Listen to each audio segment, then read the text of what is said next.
May pagkakataon sa ating buhay na dumadaan tayo sa isang matinding problema. At madalas, sa tuwing malapit na tayong sumuko, ay saka naman darating ang tulong upang mabigyan ng solusyon ang ating pinagdadaanan. Pero, nang naranasan ko ang bagay na yan, ay kakaibang solusyon ang dumating. At ng panahon na yon, ay imbis na maresolba ang aking problema, ay parang nadagdagan pa. Magandang araw po sa inyo, Sir Blair.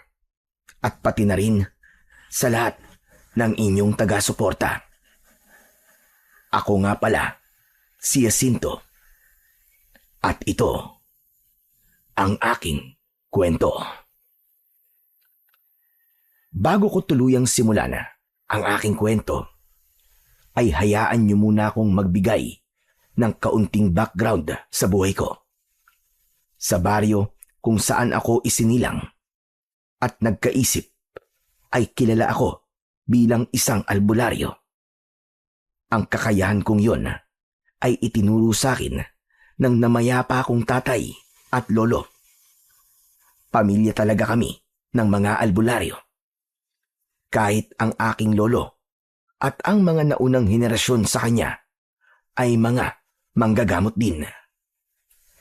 Nang namatay ang mga magulang ko, ay ako na ang nag-alaga sa aking kapatid na si Kaloy.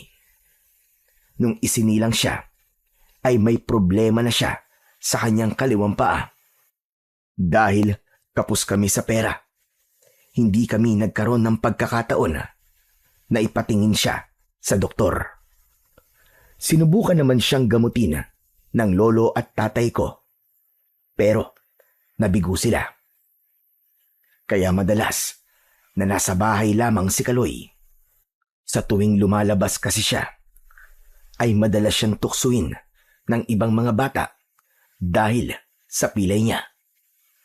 Bilang mas nakatatandang kapatid, ay masakit para sa akin na nakakaranas ng hindi maganda ang nag-iisa kong kapatid. Kung may magagawa nga lang sana ako para mawala ang kanyang kapansanan, ay ginawa ko na. Pero kahit kasi ako, nang sinubukan kong gamutin si Kaloy, ay hindi rin ako nagtagumpay.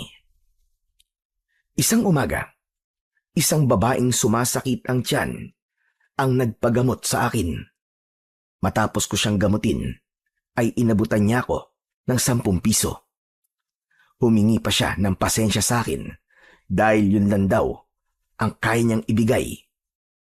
Nakangiti kong sinabi sa babae na walang kaso yun sa akin at isang karangalan para sa akin na natulungan ko siya. Nang makaalis na ang babae, ay napansin ko na malungkot na nakatingin si Kaloy sa akin habang nakaupo siya sa papag. Kaloy, bakit ang aga-aga hindi maipintay ang mukha mo? Huwag mong sabihin na nagugutom ka. Kakatapos lang natin mag-almusal. Nakita ko kasi kuya, kung magkano ang ibinayad sa inyong babae. Kuya, 10 piso lang talaga. Parang hindi kasi sapat ang 10 piso kasi napagaling mo naman siya kagad Bakit kasi hindi ka maningil ng mas malaki, kuya? Magaling ka namang manggamot Nakalimutan mo na ba, Kaloy, ang sinabi ni Lolo dati? Na hindi ako pwedeng maningil sa ginagawa kong panggagamot.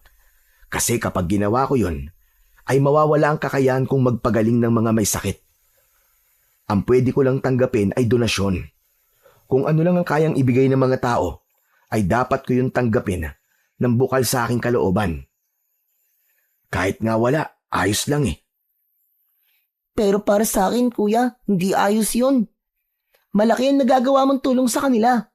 Saka, naisip ko lang na kung naniningil ka sana sa kanila, siguro, mayaman na tayo ngayon. Baka meron na tayong malaking bahay at hindi na tayo nililipasan ng gutom. Baka nga, Nadala mo na rin ako sa ibang bansa at naipagamot mo na sa magaling na doktor ang pilay ko. Baka nakapaglalakad na ako ngayon, kuya. Pasensya ka na, Kaloy. Hindi talaga ako pwede maningil ng malaki. Kapag ginawa ko yun na nga, mawawala ang kakayahan kong manggamot. Saan na lang tayo pupulutin kapag nangyari yun, di ba? Pero natuwa naman ako sa mga sinabi mo. Sigurado ako na ang mga yon ay ang mga pangarap mo. Tama ba? Ayos yan, Kaloy. Maganda na meron kang pangarap. Yan kasi ang panghahawakan mo para magsumikap ka sa buhay hanggang sa mangyari ang lahat ng gusto mo. Kahit naman may pangarap ako, kuya, hindi ko pa rin maaabot ang mga yon. Ano ba kasi ang kayang gawin ng isang pilay na kagaya ko, di ba? Aba, marami, Kaloy. Minsan nga, mas marami pang kayang gawin ng mga kagaya mo kaysa sa mga taong walang kapansanan. Basta, Kaloy, itong tatandaan mo. Huwag mong hayaan na malimitahan ka ng kapansanan mo. Kapag nilakasan mo ang loob mo, sigurado ako na marami kang magagawa at matutupad mo ang lahat ng pangarap mo. Sinasabi mo lang yan sa akin, kuya, para lumakas ang loob ko eh. Pero ang totoo, mas marami akong magagawa kung normal akong nakakalakad. Bakit ba ganyan ka magsalita ngayon? Huwag mong sabihin na meron na namang nanukso sa'yo. Sino? Si Betong ba? Hindi ba yun yung malakas namang alas ka sa'yo palagi? Wala namang nanunukso sa akin, kuya. Kasi hindi na ako lumalabas ng bahay eh. Pero kahapon kasi, nakita ko yung mga bata na naglalaro sa labas. Naisip ko lang na 15 taon na ako ngayon, pero hindi ko pa nararanasang makipaglaro sa ibang bata sa labas. Anong hindi? Nakalimutan mo na ba yung medyo bata-bata pa ako na nakikipaglaro ko sa'yo? Nagtatago-taguan pa nga tayo, di ba? Saka naglalaro rin tayo ng mga laruang napupulot natin sa basurahan, di ba? Yung mga trak-trakan tsaka yung kutsi-kutsiyan. Nagpakawala ng buntong hininga si Kaloy. Alam ko na malungkot ang kapatid ko dahil maraming bagay siyang hindi nagagawa dahil sa kanyang kapansanan. At bilang mas nakatatandang kapatid niya, ay tungkulin ko na pasayahin siya kapag nakakaramdam siya ng kalungkutan. Alam mo, Kaloy, ang mabuti pa, sumama ka na lang sa akin sa palengke. Samahan mo akong bumili ng ulam natin para mamayang tanghali at gabi. Wag na, kuya. Matatagal lang ka lang kasi mabagal ako maglakad eh. Kasi nakasaklay ako. Pero simula ngayon, hindi mo na kailangan magsaklay. Halika, meron akong sorpresa para sa'yo. Ha? Anong sorpresa po, kuya? Halika, sumunod ka na lang sa akin. Ipapakita ko sa'yo dun sa likod ng bahay. Nauna akong lumabas kay Kaloy at nagmamadali akong nagpunta sa likod ng aming bahay. Maya-maya pa ay dumating na si Kaloy. Sa tulong ng isang lumang saklay ay nakakapaglakad naman siya. Oh, hetong sorpresa ko para sa'yo. Ano yan, kuya? Kariton ng sorpresa mo sa akin? Oh, dito kita isasakay kapag gusto mong sumama sa akin sa labas o kaya kapag meron tayong pupuntahan. Itutulak na lang kita para hindi ka na mapagod sa paggamit ng saklay, o di ba? Salamat, kuya. Pero hindi ka na dapat bumili ng kariton para lang sa akin. Gumastos ka patuloy. Ano ka ba? Wala akong ginastos dyan kahit piso, no? Ako ang gumawa niyan eh. Ay, hindi pala. Ako pala ang umayos niyan. Ilang araw ko na kasing nakikita na may sirang kariton sa harapan ng bahay ni Mang Umpong. Kaya hiningi ko na lang. Hindi naman nila gagamitin. Kaya ibinigay na lang sa akin. Tapos, dinala ko rito at inayos ko. Huwag kang mag-alala kasi matibay yan. Siniguro ko na okay yan bago natin gamitin. Wow! Grabe ka, kuya. Ang dahil palang kayang gawin. Hindi ka lang albularyo. Karpintero ka rin pala. Nahirapan talaga akong ayusin yan. Pero inisip ko na mas gagaan ang buhay nating dalawa kung meron tayong kariton. Kaya kahit mahirap, ay sinikap ko talagang ayusin at patibayin yung kariton. Nagtaka ko nang napansin ko na naluluwa si Kaloy. Halatang pinipigilan niya ang kanyang pag-iyak. Tinapik ko ang likod niya at ngumiti ako. Oh, bakit parang naiiyak ka dyan, Kaloy? Hindi ka ba masaya sa sorpresa ko sa'yo? Sobrang saya ko nga po, kuya eh. Kaya nga po naiiyak ako. Naisip ko kasi na masyado kong iniisip ang kapansanan ko kaya pakiramdam ko ay napakamalas ko sa buhay. Pero hindi pala. Sobrang swerte ko pala kasi may kapatid ako na kagaya mo. Sorry kuya, kung hindi ko nakikita ang mga bagay na ginagawa mo para sa akin. Ay nako, wag ka na nga magdrama ng ganyan. Kasi pati ako naiiyak na rin eh. Nakalimutan mo na ba? Hindi ba nangako ko nung kay tatay na aalagaan kita kahit malaki ka na? Saka wala kang dapat ipagpasalamat sa akin. Ano ka ba, Kaloy?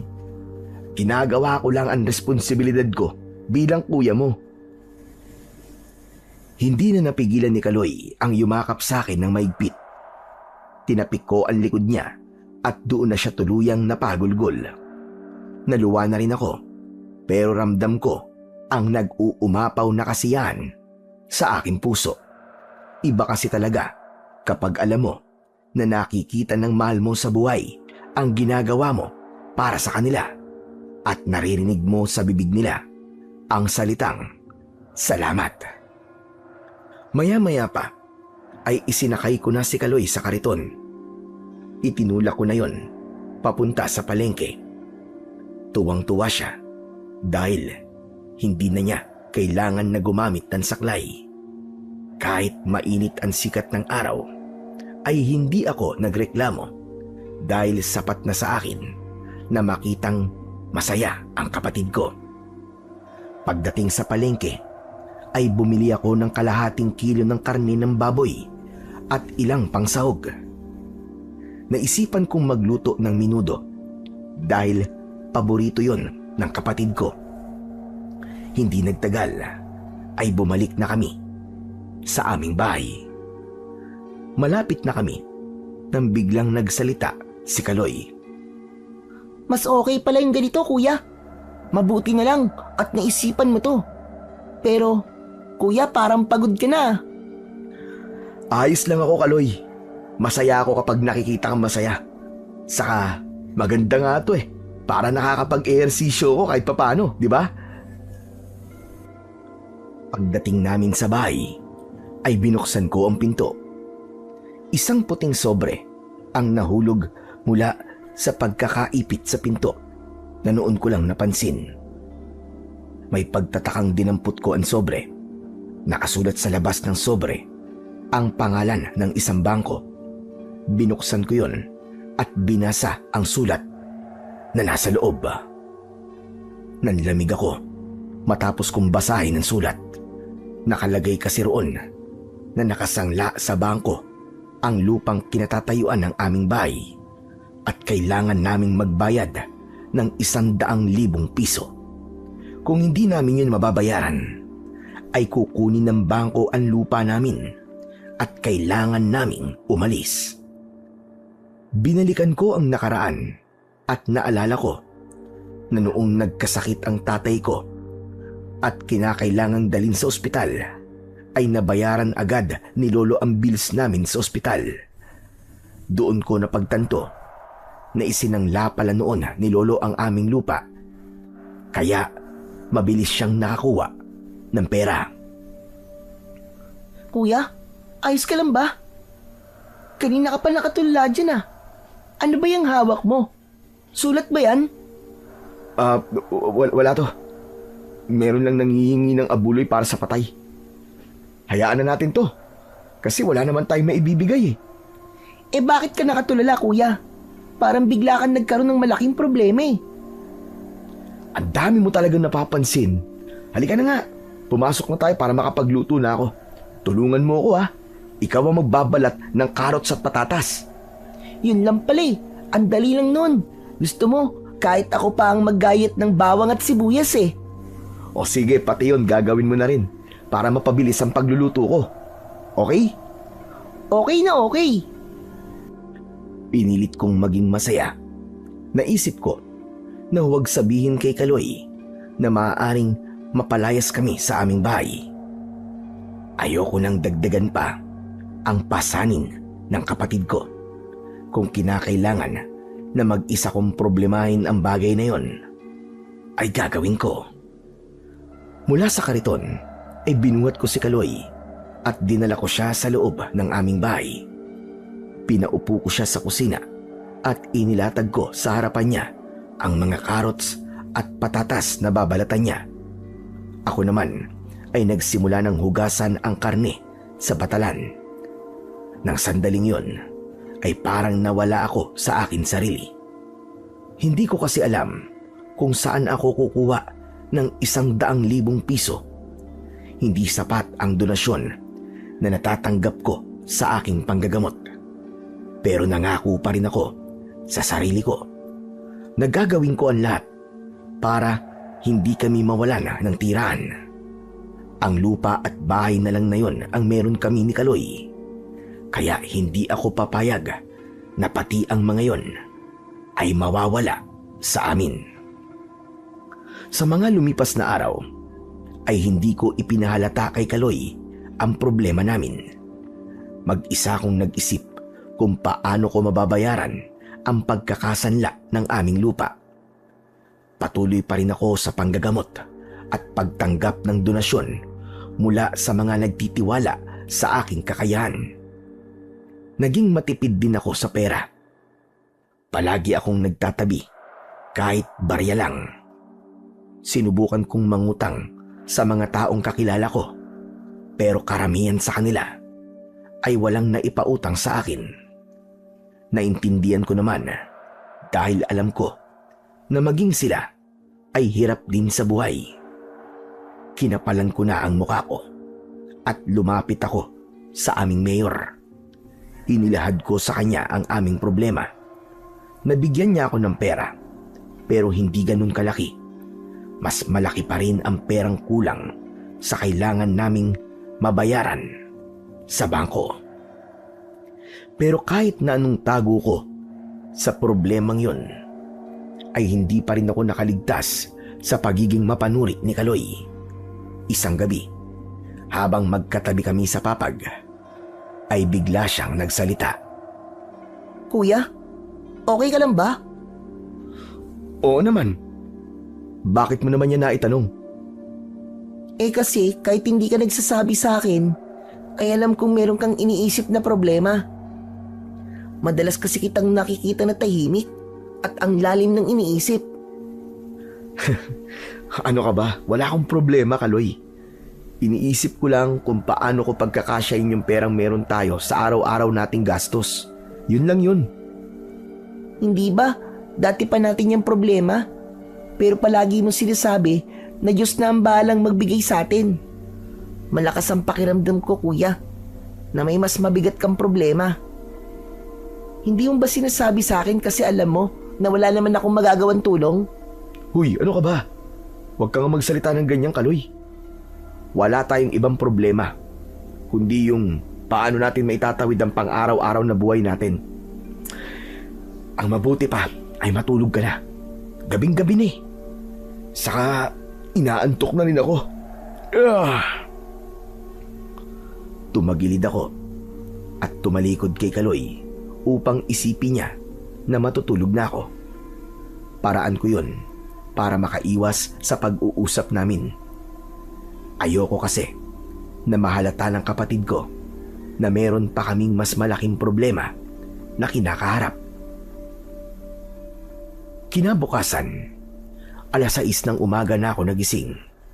Ang ganung oras ay tanghali na para sa akin dahil palaging 5:00 ko nagigising para simulan ang araw ko. Sadyang halos madaling araw na kasi akong nakatulog dahil sa labis na pag-iisip.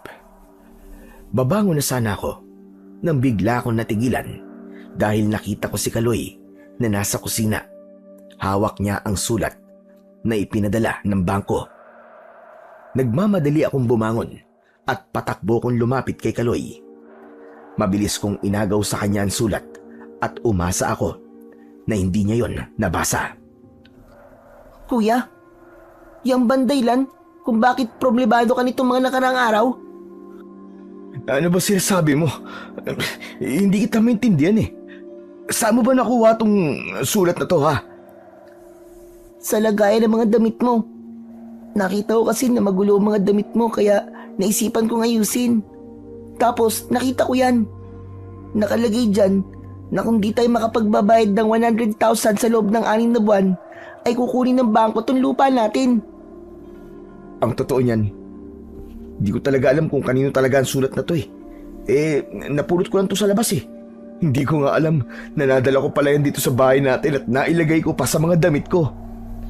Huwag ka na magsinungaling, kuya. Nabasa ko na nakapangalan sa iyo ang sulat na yan. Para talaga yan sa atin.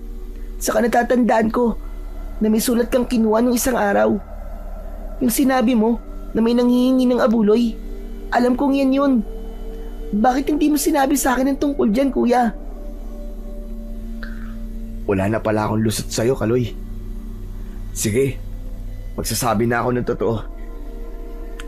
Para sa atin nga ang sulat na to. Ang hinala ko, isinangla ni Lolo ang lupa natin nung nagkasakit si tatay at dinala siya sa ospital. Natatandaan mo naman siguro yun, no? Pero bakit hindi mo nga sinabi sa akin yan, kuya? Mukhang matagal na ang sulat na yan kasi matagal na rin kitang napapansin na parang ang laki ng problemang pasan mo eh. Ayoko kasi na mag-isip ka pa. Ako ang panganay. Kaya dapat ay ako lang ang mamumroblema nito. Hindi mo ba sinabi sa akin? Kasi alam mo na wala akong may tutulong sa'yo. Kaloy naman, di ba sabi ko sa'yo ayoko magsasalita ka ng ganyan? Ayokong minamaliit mo ang sarili mo. Talagang ayoko lang na pag-isipin ka pa. Saka gumagawa naman ako ng paraan eh. May mga tao na akong nilapitan at sa ngayon, meron na tayong 10,000. Hahanap pa ako ng mga taong pwede nating mautangan. Pero malaki pa rin ang kailangan natin, kuya. Anong gagawin natin kapag hindi tayo nakabayad sa bangko? Saan na tayo nito pupulutin? Mawawalan na ba tayo ng bahay, kuya? Magiging palaboy na ba tayo? Yan ang habang sinasabi ko eh. Kaya ayokong sabihin sa iyo tungkol sa bagay na yan kasi mag-iisip ka lang kung ano-ano eh. Kaloy, itong sasabihin ko sa iyo, hindi ako papayag na mangyari ang mga sinabi mo. Gagawa ako ng paraan para hindi tayo mapalayas dito. Kaya wala kang dapat na ipag-alala. Pero parang imposible kasi na makapag-ipon ka ng 100,000 sa loob ng 6 na buwan. Bakit wala ka bang tiwala sa akin? Nagiging makatotohanan lang ako, kuya. Ano kaya kung maningil ka ng malaki sa panggagamot mo? Kahit gawin mo lang yan hanggang sa makabayad na tayo sa bangko. Siguro naman maiintindihan ka ng mga nagpapagamot sa'yo. Yan ang hindi ko pa pwedeng gawin. Dahil kapag ginawa ko yan, mawawala ang kakayahan ko sa panggagamot. At kapag nangyari yun, mas lalo lang tayong mahihirapan. Maigpit na ibinilin sa akin ni Lolo na ang kakayahan kong ito ay ibinigay sa akin para makatulong sa mga nangangailangan at hindi ko to pwedeng gawing kabuhayan. Ang malas naman. Pinamanaan ka nga ni Lolo ng isang kakayahan pero hindi mo naman magamit para magkaroon tayo ng maraming pera. Basta huwag ka mag-alala, Kaloy. Naniniwala ako may awa ang Diyos. Ang kailangan mo lang gawin ay palaging magdasal. Malaking tulong na yon para sa sitwasyon natin ngayon. Malalagpasan din natin to. Magtiwala ka lang. Napailing na lang si Kaloy. Alam ko na kahit na anong sabihin ko sa kanya ay hindi na mawawala ang pag-aalala sa kanya. Bahagya rin akong nagsisi kung bakit hindi ko itinago ng maayos ang sulat mula sa bangko. Ayoko sana talagang malaman ni Kaloy ang tungkol sa bagay na yun. Pero wala na akong magagawa dahil siya mismo ang nakatuklas na may posibilidad na mapalayas kami sa aming bahay. Makalipas ang ilang araw, ay isang empleyado ng bangko ang bumisita sa amin. Hinayaan ko na marinig ni Kaloy ang aming pag-uusap dahil wala nang dahilan para itago ko sa kanya ang problema namin. Ipinaliwanag sa amin ng empleyado ng bangko ang nakalagay sa sulat. Ipinakita niya rin sa amin ang kontrata na pinirmahan ng lolo namin bilang katibayan na isinangla talaga ni lolo ang aming lupa. Nang umalis na ang kumausap sa amin, ay parehas kaming nakatulala ni Kaloy. Mas lalo kasi naming naintindihan ang bigat ng problema namin. Kung ako lang sana ay walang problema. Kaya kong mabuhay sa lansangan, pero hindi ko yun maaaring hayaan na mangyari dahil kasama ko si Kaloy.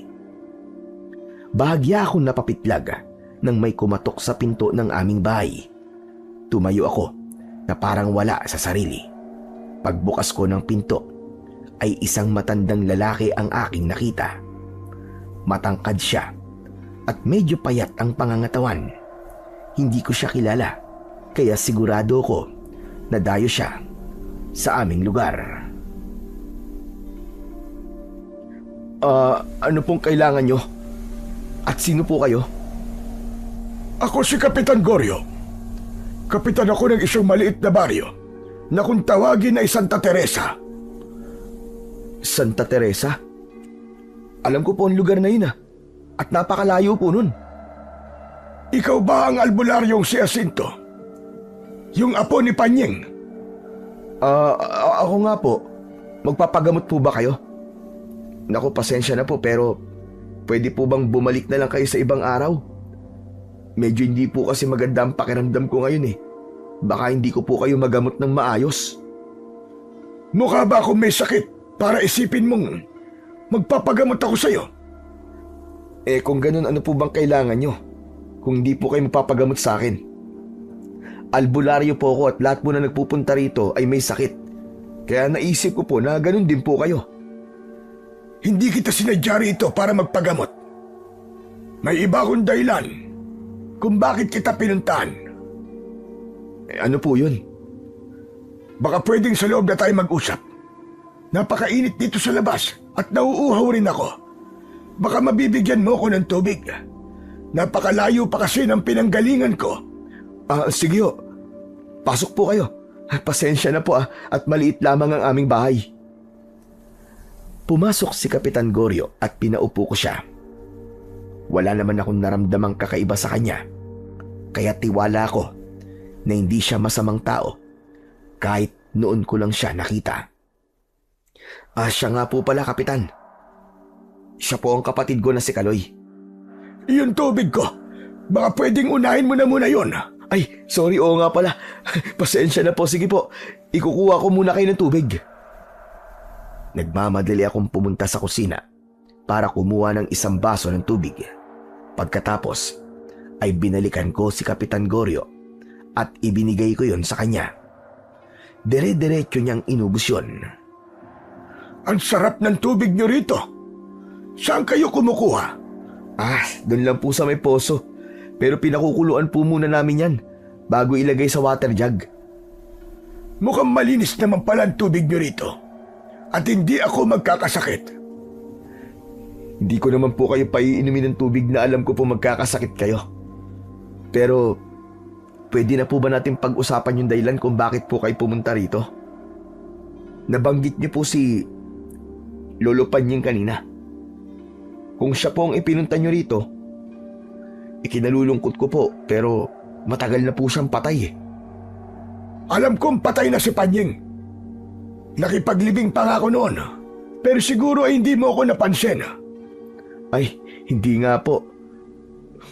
Mukhang kilalang-kilala niyo po talaga si Lolo Oo naman. Magkaklase kami noong high school. At kahit lumipat na ako sa Santa Teresa, ay naging magkaibigan pa rin kaming dalawa. Ang totoo nga niyan, ikaw ang ipinunta ko rito, Jacinto. Ano ho? Kung ganun ano po bang kailangan niyo sa akin? May malaking problema ang lugar namin sa ngayon. Halos gabi-gabi ay may mga aswang na sumasalakay doon. May ilan na silang pinatay at marami na rin ang umaalis dahil hindi naligtas sa aming lugar. Jacinto, Kailangan ko ang tulong mo. Gusto niyo po bang gamutin ko ang mga nasugatan sa pag-atake ng aswang? Hindi yun. Ibang tulong ang kailangan ko sa'yo. Gusto ko na ubusin mo ang mga aswang na namemerwisyo sa Santa Teresa. Ikaw na lang ang pag-asa namin para maibalik ang katahimikan at kapayapaan sa aming lugar. Nako, nagkamali po yata kayo ng nilapitan. Albularyo lang po ako at hindi po ako isang manunugis. Wala po akong kakayahan na makipaglaban sa mga aswang. Pero hindi ba, kapag isa kang albularyo, ay may kaalaman ka rin sa pakikipaglaban sa mga aswang? Hindi ho totoo yan. May mga albularyong kagaya ko na panggagamot lang po ang ginagawa. Imposible ang iyong sinasabi. Noong huli kaming nagkausap ni Panying, ay sinabi niya sa akin na hindi ka lang niya sasanayin sa panggagamot, kundi pati na rin sa pakikipaglaban sa mga aswang. Hindi ba? Dating manunugis ang iyong lolo. Hindi ko po alam kung maniniwala po ako sa mga sinasabi niyo. Pero wala po ako natatandaan na naging manunugis po si Lolo Panying. Bata pa lang po ako isa na po siyang albularyo at kahit minsan, hindi ko po siya nakitang nakipaglaban sa mga aswang Kaya sigurado po ako na mali po kayo ng pinuntahan. Baka po hindi si Lolo Panying ang tinutukoy niyong albularyo na dating manunugis ng aswang. Hindi. Hindi ako pwede magkamali. Ang lolo mo ang nagsabi nun sa akin. Kaya imposible na hindi kanya sinanay para makipaglaban sa mga aswang.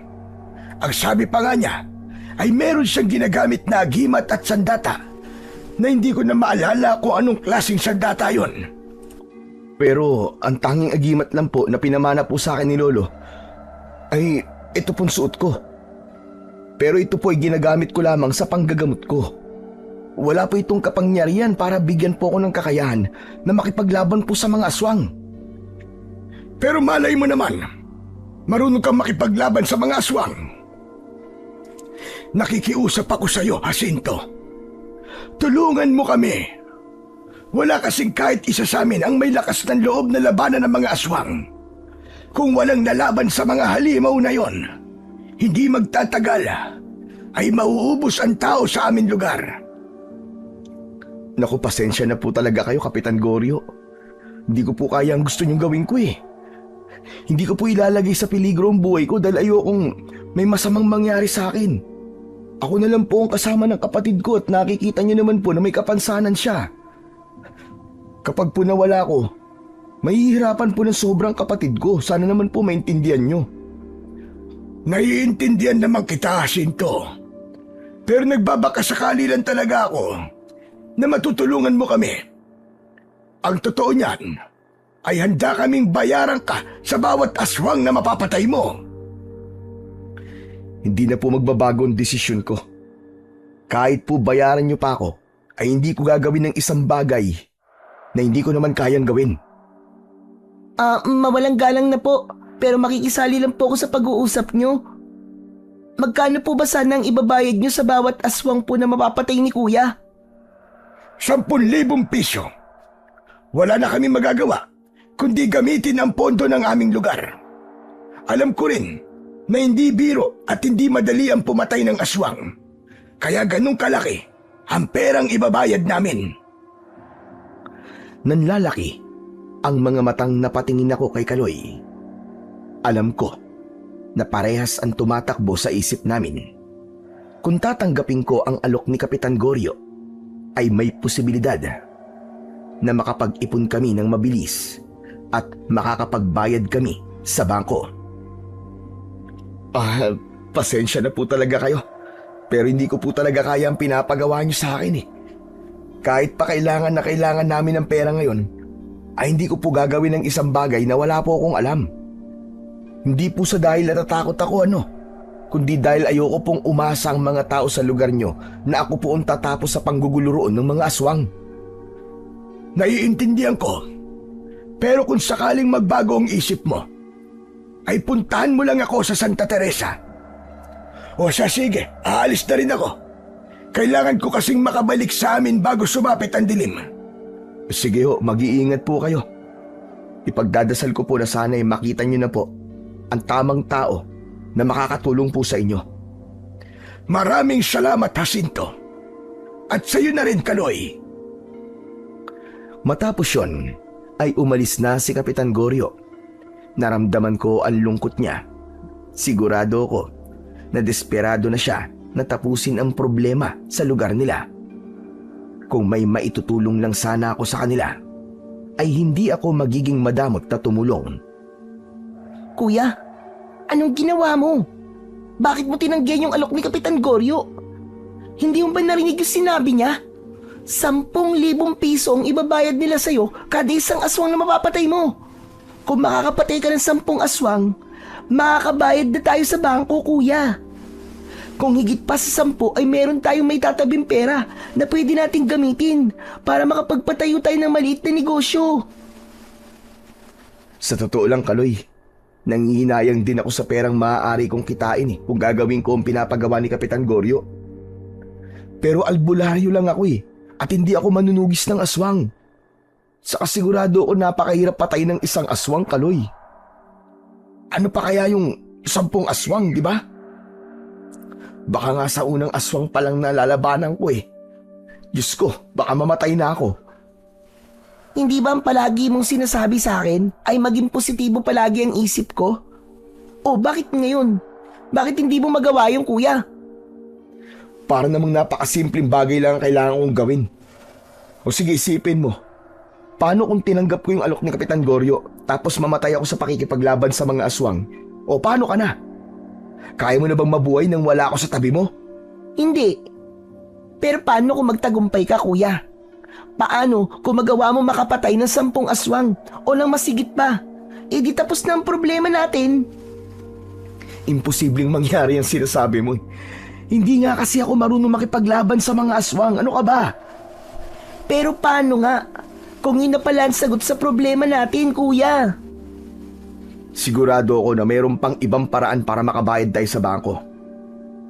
Huwag lang sana yung kagaya nun na kailangan ko pang ibuwis ang buhay ko. Sa bagay. Tama ka. Baka mapahama ka pa ron, kuya. Hindi ko naman kayang mabuhay nang wala ka Saka hindi ako papayag na may masamang mangyari sa akin. Ang gusto ko ay matagal pa tayong magkakasama. Basta magtiwala ka lang sa akin, Kaloy. Hindi tayo pababayaan ng Diyos. Magtiwala lang tayo sa kung ano ang plano niya para sa ating dalawa. Marahang tumango si Kaloy, pero kita ko sa mga mata niya ang labis na panghihinayang. Naiintindihan ko naman siya. Kung tinanggap ko kasi yung alok ni Kapitan Goryo, ay malaki ang posibilidad na makabayad na kami sa bangko. Pero mas inisip ko ang aking kaligtasan. Hindi ko maaaring isugal ang sarili kong buhay sa isang napakadelikadong bagay, lalo na at meron pa akong kapatid na umaasa sa akin. Ilang araw na ang lumipas, pero hindi pa rin naalis sa isip ko ang alok na yon ni Kapitan Goryo. Kahit anong pilit kong wag nang isipin yon, ay hindi ako nagtagumpay. Patuloy ako sa aking panggagamot at labis ang pasasalamat ko sa mga taong nagbibigay sa akin ng donasyon dahil meron akong naitatabi para sa pambayad namin sa bangko. Isang umaga ay kailangan kong magpunta sa kabilang baryo dahil merong nagpatawag sa akin doon na magpapagamot. Hindi ko na isinama si Kaloy dahil aniya ay tinatamad siyang lumabas. Halos 1 oras akong nawala sa bahay. Habang naglalakad ako pauwi, ay masaya ko dahil hindi lang pera ang ibinigay sa akin nung ginamot ko, kundi ginataang langka at 2 piraso ng pritong tilapia. Hindi na namin po problemahin ang ulam namin mamayang pananghalian. Pagdating ko sa bahay ay nawala ang ngiti ko nang nakita ko si Kaloy na nakaupo sa papag at namumugto ang mga mata. Halatang galing siya sa matinding pag-iyak. Nag-aalala naman akong lumapit sa kanya. Kaloy, Umiiyak ka ba? Ano nangyari sa'yo? Kuya, may mga taong pumunta po rito kanina habang wala ka eh. Ano? Sino mga tao yun? Hindi ko sila kilala, kuya. Pero parang yung isang babae ron ay nagtatrabaho sa bangko. Tapos, may kasama siyang mag-asawa. O bakit sila pumunta rito? Anong ginawa nila? Narinig ko na interesado yung mag-asawa na bilhin sa bangko itong lupa natin. At sabi pa nga ng babae, may ganda raw tayuan ng bahay bakasyonan itong lupa natin. Kahit maliit lang.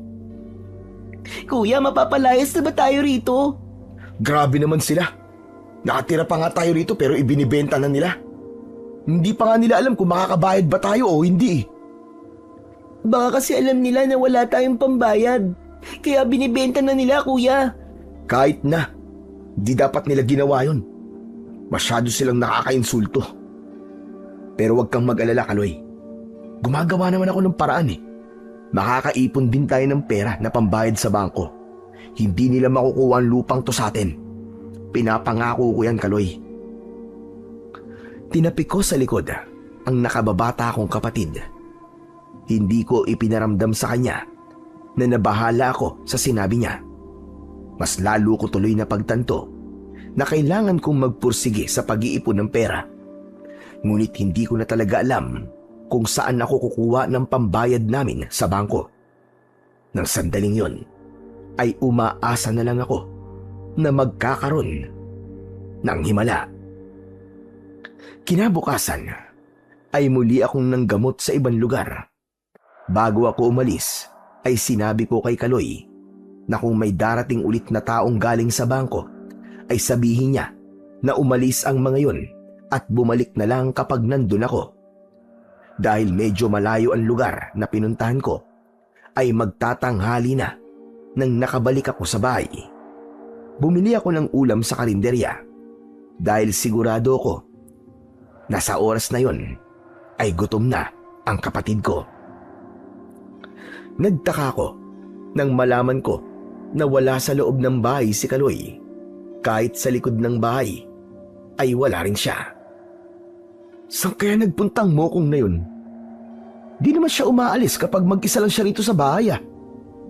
Medyo kinabahan ako dahil hindi pangkaraniwang ginagawa yon ni Kaloy. Kaya naman nagdesisyon na akong hanapin siya. Nagtanong ako sa mga kapitbahay namin at nalaman ko nakausap ni Kaloy kanina si Aling Elena. Aniya ay baka alam ni Aling Elena kung nasaan ang nakababata kong kapatid. Nagmamadali akong nagpunta sa bahay ni na Aling Elena. Hindi ako makapaniwala nang nakita ko si Kaloy sa harapan ng bahay ni na Aling Elena habang nagtatabas ng damo gamit ang isang karit. Tagaktak ang pawis sa kanyang muka at dahil pilay ang isa niyang paa ay nakaupo siya sa lupa.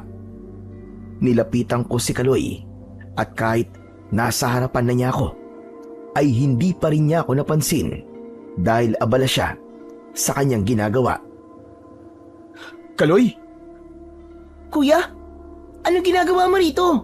Ikaw ang dapat kong tanungin ng ganyan. Anong ginagawa mo rito? Hindi mo ba nakikita, kuya? Nagtatabas ako ng damo. At bakit mo naman ginagawa yan? Nagtanong kasi si Aling Elena kanina sa akin, kuya, kung may kakilala kung pwedeng magtabas ng damo rito. Ang sabi niya, magbabayad daw siya ng 50 sa magtatabas. Kaya ang sabi ko, ako na lang ang gagawa. Naisip ko kasi na gawin to para meron akong maitulong sa'yo sa pag-iipon natin ng pera na pambayad sa bangko. Kaloy naman, hindi mo na to kailangan gawin. Hindi ba sabi ko sa'yo? Ako ang gagawa ng paraan para makapagbayad tayo sa bangko. Pero kuya, ikaw na rin ang nagsabi sa akin nun na kahit pilay ako, ay marami akong pwedeng gawin, di ba? Ang sabi mo, huwag kong limitahan ang sarili ko kahit meron akong kapansanan. Kaya bakit ngayon pinagbabawalan mo kung tulungan ka? Hindi agad ako nakapagsalita sa sinabing yun ni Kaloy. Naramdaman ko ang matinding kagustuhan niya na tulungan ako sa problema namin. Napagtanto ko na hindi ko dapat pagbawalan si Kaloy sa mga gusto niyang gawin dahil mas lalo niyang mararamdaman ang kanyang kakulangan. Maya-maya pa ay tumango ako at ngumiti. Sorry sa mga sinabi ko kanina. Pasensya na kung medyo napagtaasan kita ng boses. Nag-alala lang kasi ako sa'yo kasi pag uwi ko wala ka sa bahay eh. Pero sige, gawin mo lang yung trabaho na yan. Pero tutulungan na kita para matapos ka na kagad dyan. Talaga kuya? Tutulungan mo ako? Oo naman, para makauwi na agad tayo. Alam ko nagugutom ka na eh. Kaya nga kuya, nagugutom na ako. Mabuti na lang at tutulungan mo na ako rito. Tamang-tama kasi. 2 ang karit na meron ako. Mula sa tabi ni Kaloy ay kinuha niya ang isa pang karit at inabot niya yon sa akin. Pinagmasdan ko ang karit. Hindi yun pangkaraniwang karit dahil ang hawakan nun ay gawa sa isang matibay na uri ng kahoy. May mga nakaukit na simbolo sa hawakan at ganun din sa mismong talim nun. Hindi na ako nagtanong pa kay Kaloy ng tungkol sa kakaibang karit. Mas inisip ko na tapusin na ang pagtatabas doon para makauwi at makakain na kami ng kapatid ko. Maya-maya ay magkatulong na kami ni Kaloy sa pagtatabas ng damo. At dahil 2 na kami na gumagawa nun, ay mabilis kaming natapos. Kinuha na ni Kaloy ang bayad sa kanya ni Aling Elena. At pagkatapos ay magkasama na kaming naglakad pauwi sa aming bahay. Nang nakarating na kami sa bahay, ay sandali kaming nagpahinga ni Kaloy. Umupo muna kami at doon ko napansin na dala pa rin ni Kaloy ang 2 karit. Oh, bakit dala mo pa rin ang mga yan? Akin at ibabalik ko na ang mga yan kay Aling Elena. Hindi to kay Aling Elena, kuya. Ha? Eh kanino mo hiniram ang mga yan? Hindi ko po hiniram ang mga karit na to, kuya. Sa atin po mga to. Ha? Paano magiging sa atin yan? Eh wala akong natatandaan na meron tayong ganyang karit. Kuya, nakita ko po to doon sa kahon po ni Lolo Panying na nakalagay po sa ilalim ng papag. Naglilinis po kasi ako kanina tapos naisip ko pong ayusan na rin po yung mga gamit po na nasa ilalim ng papag. Kaya yun, nakita ko po ang mga to. Kung ganun, may tinatago pala si Lolo ng ganyang kagamitan. Parang hindi pang karaniwang karit yan ah. Tama ka kuya, tignan mo oh. May mga nakaukit na simbolo sa hawakan at sa talim nila. Kuya, paano kaya to ginawa no? Saka alam mo ba kuya, hindi lang ang mga to ang nakita ko sa kahon. Meron pang kakaibang bagay ang naroon. Anong kakaibang bagay? Kuya, ibig mo sabihin ako pa ba ang kukuha ng kahon? Eh alam mo naman pilay ako. Ikaw nang kumuha kuya, para mas mabilis. Bahagya akong natawa sa sinabi ni Kaloy. Kaya naman, mula sa ilalim ng papag ay kinuha ko ang kaon na lalagyan ng mga gamit ni Lolo Panying. Binuksan ko yun at may mga lumang gamit akong nakita. Karamihan ay mga ginamit noon ni Lolo sa panggagamot. Oh, Kaloy, alin dito yung tinutukoy mong kakaibang bagay? Yung kwintas po na parang agimat. Natigilan ako nang nakita ko sa pinakasulok ang bagay na sinasabi ni Kaloy. Hindi ko alam kung bakit, pero pagkakita ko ron ay may kakaiba kong naramdaman. Biglang bumilis ang tibok ng puso ko at tumayo ang lahat ng mga balahibo ko sa aking katawan. Kinuha ko ang kwintas at mataman kong tinignan ang palapad na bilog na palawit nun. Sigurado ako na isa yung agimat.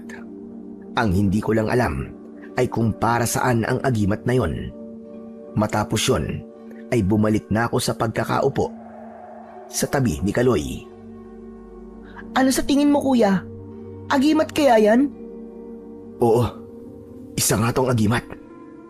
Para saan kaya ang agimat na yan kuya?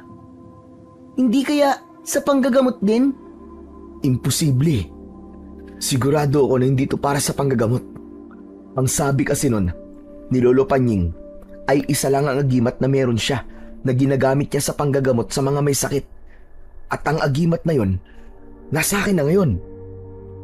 Pero kung hindi yan sa panggagamot, kuya, para saan kaya yan? Hindi ko alam. Ang alam ko lang kasi na pinaggagamitan ni Lolo ng agimat ay panggagamot. Parang alam ko na kung para saan ang agimat niyan, kuya. Naalala mo ba yung sinabi ni Kapitan Goryo na dating manunugis ng aswang si Lolo? Hindi ba sabi niya ay merong agimat at sandata na ginagamit dati si Lolo Panying? Baka naman yun yung agimat at itong karit ang tinutukoy niya. Magkasama kasi ang mga yan nang makita ko sa kahon eh. Bigla kong natigilan sa sinabing yon ni Kaloy. Napagtanto ko na merong punto ang kanyang sinabi. Oo nga no, mukhang tama ka, Kaloy.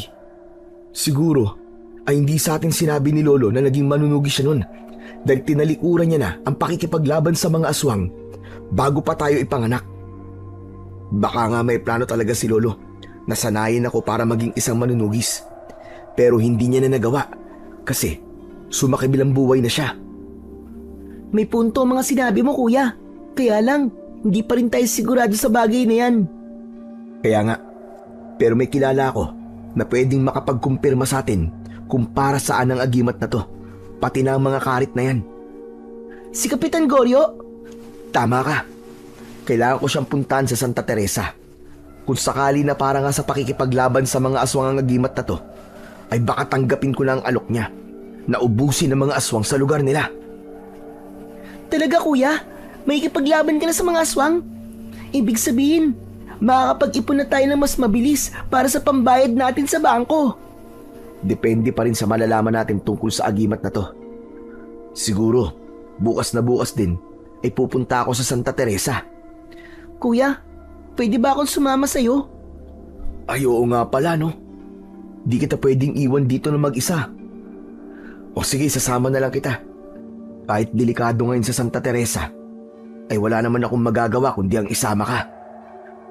Nang sandaling yon, ay naisip ko na mukhang ang pakikipaglaban nga talaga sa mga aswang ang solusyon para hindi mawala sa amin ang lupa namin. Alam kong wala akong kasanayan sa ganung bagay, pero kapag nasiguro ko na ang agimat na hawak ko ay para sa pakikipaglaban sa mga aswang, ay hindi na ako magdadalawang isip na gamitin yon upang matubos na namin ang pagkakasanla ng aming lupa. Nang sumunod na araw, ay maaga kaming nagising ni Kaloy para magpunta sa Santa Teresa. Desidido na kasi kaming malaman kung para saan ba talaga ang agimat at dalawang karit na nakita namin sa kahon ng mga gamit ng aming lolo. Pagkatapos naming mag-almusal ay naghanda na kami. Inilagay namin sa sako ang dalawang karit habang ang agimat ay isinuot ko sa leeg ko. Napahawak ako sa dingding nang isuot ko ang agimat. Anong nangyayari sa'yo, kuya? Ayos ka lang ba? Kaloy, may kakaiba akong naramdaman nung isuot ko tong agimat.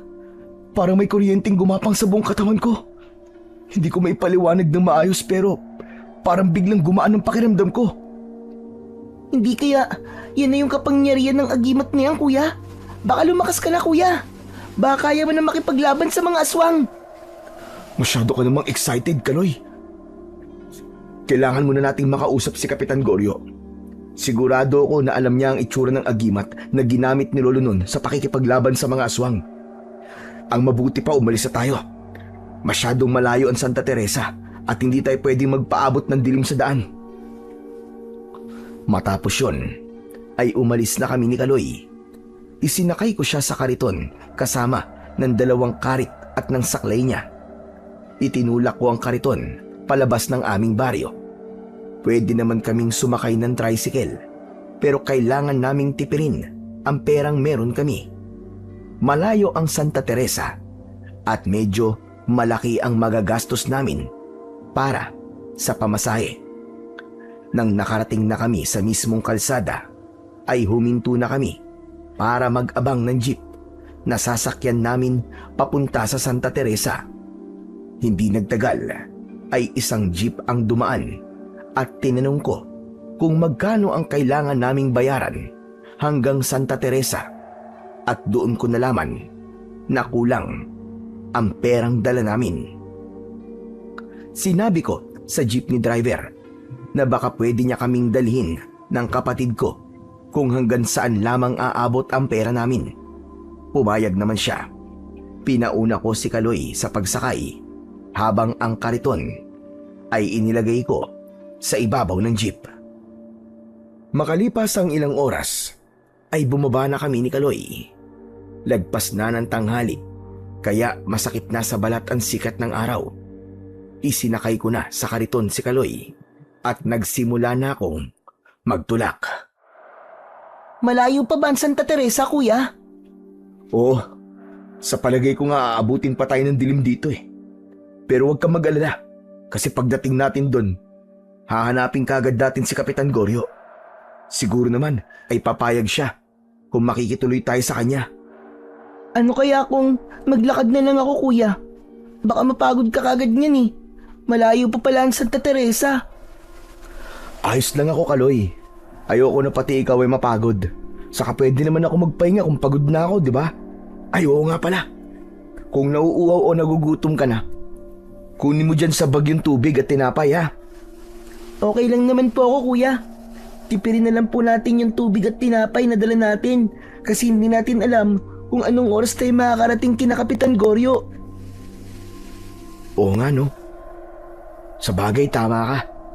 Pero sana ay may magandang kapuntahan itong hirap na ginagawa natin ngayon. Sigurado ka na ba na kapag ginagamit sa pakikipaglaban sa mga aswang yung agimat, kuya, ay tatanggapin mo na ang alok ni Kapitan Goryo? Oo, sigurado na ako, Kaloy. Naisip ko kasi na baka yun talaga ang solusyon na inilatag ng Diyos sa atin. Mahirap at delikado pero kailangan kong gawin. Saka kung agimat talaga to na panlaban sa mga aswang, sigurado ako na malakas ang kapangyarihan nito. Tignan mo naman oh, at hindi napatay ng kahit sinong aswang si Lolo. Sa bagay, tama ka sa sinabi mo, kuya. Pero bakit kaya hindi sinabi sa atin ni Lolo Panying na naging manunugi siya, no? Hindi ko rin alam eh. At hindi na natin malalaman ang sagot dyan kasi wala na siya. Nagpatuloy ako sa pagtutulak ng kariton at makalipas ang halos isang oras ay nakaramdam na ako ng pagod. Pero hindi pa rin ako huminto. Hindi ko ipinakita kay Kaloy na napapagod ako dahil baka bumaba siya ng kariton at mas gustuhin niyang maglakad na lang. Ayoko rin kasi na huminto ng matagal. Plano ko kasi na makarating kami ng Santa Teresa nang hindi pa kumakagat ang dilim. Delikado kasi kung aabutin kami ng gabi sa paglalakad dahil sa mga aswang na umaatake roon. Ilang oras pa ang lumipas at hindi ako nagtagumpay sa plano ko.